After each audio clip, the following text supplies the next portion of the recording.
Välkomna till Think and Drink, kanalen med onödigt vetande om drinkar.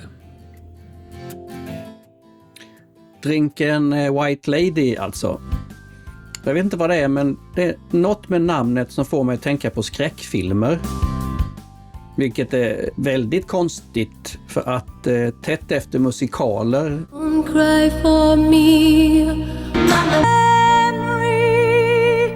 är skräck och horror.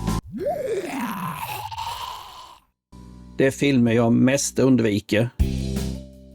Detta under förutsättning att filmmusiken inte är gjord av ett geni, självklart.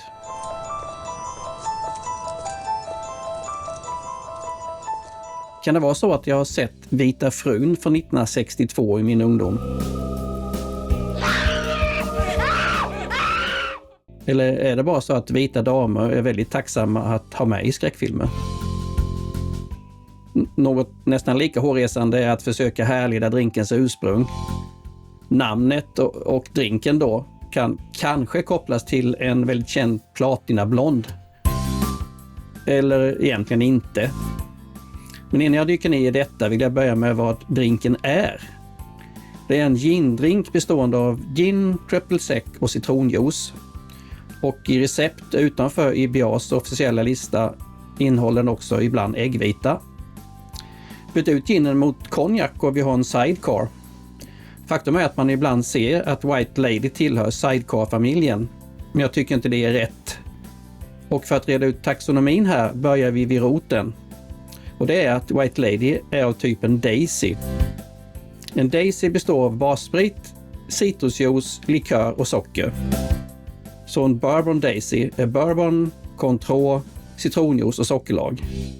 En Rom Daisy är då rom, Cointreau, citronjuice och sockerlag och så vidare och så vidare. Champagne Daisy ska man ha provat förresten. Och då ska man följa Diffords Cocktail Guides recept. Gul, chartreuse, grenadin, citronjuice och torr champagne. Supergott. Ibland förenklar man Daisyn till att bara innehålla bassprit, citrusjuice och likör.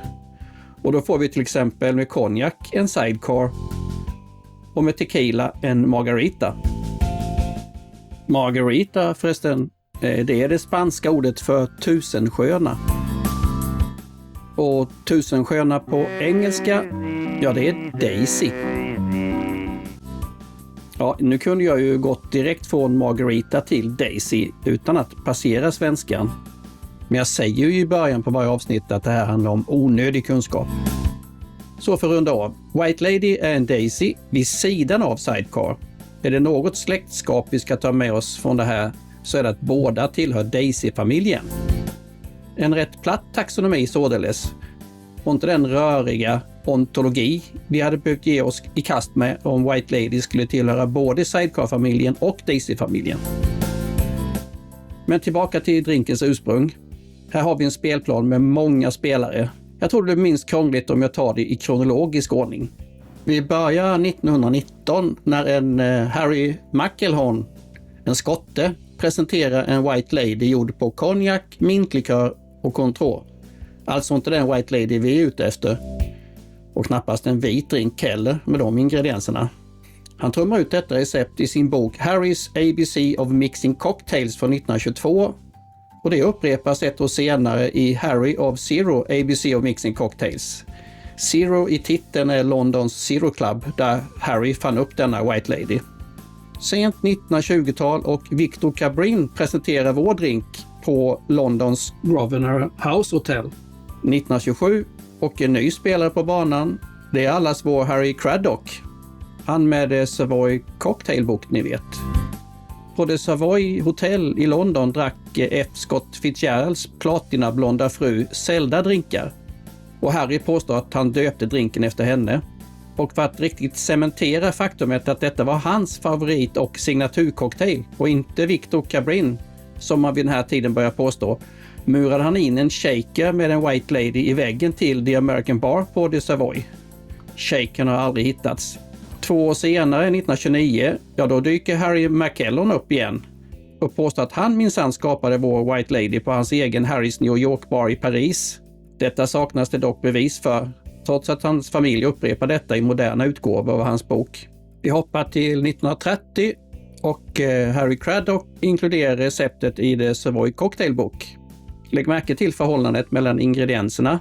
Mer gin än dagens cocktail. Och det är här Harry McElhone kommer in i bilden igen. Han anger just det moderna förhållandet. Tyvärr går det inte bevisa om det var Craddock som anpassade McElhones recept eller tvärtom. 1934 i en artikel i The New York Sun påstås drinken uppstå i baren Londons Coaglinos Restaurant, kanske av Giovanni John Coaglino själv. Flyttar vi fram till 1939, nu upprepar Harry Craddock och nio sitt murartrick. Den här gången murar han in 5 cocktails med tillhörande recept inklusive White Lady i en vägg på det Dorchester Hotel. Det var ett stunt som fick tidningarna att ange honom som upphovsmakare till White Lady. Men det går inte att komma ifrån att Victor Cabrin åtnjuter en större bevisstyrka än resten av gänget.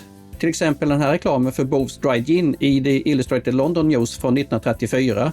Och även i en artikel i The Daily Mirror från 1935 utropas Victor som skapare. Den artikeln har jag själv inte sett och läst, så mer hörsägen än riktig fakta där. Och ånyo så håller jag på att göra en video som är alldeles för lång, så jag ska snabbt skynda mig och smaka och betygsätta. Den har väldigt mycket citrus med knappt en hint av apelsin och kanske en aning för skarp för min smak. Ginen och citrusen hade utan någon större balans. För Take Two ska jag tillsätta äggvita. Den här får 3 av 6. Ja, det är ett hårt betyg, men jag tror jag kan göra den här bättre själv. Så vi hörs och syns i nästa avsnitt, då jag ska försöka göra en mer lady-lik White Lady.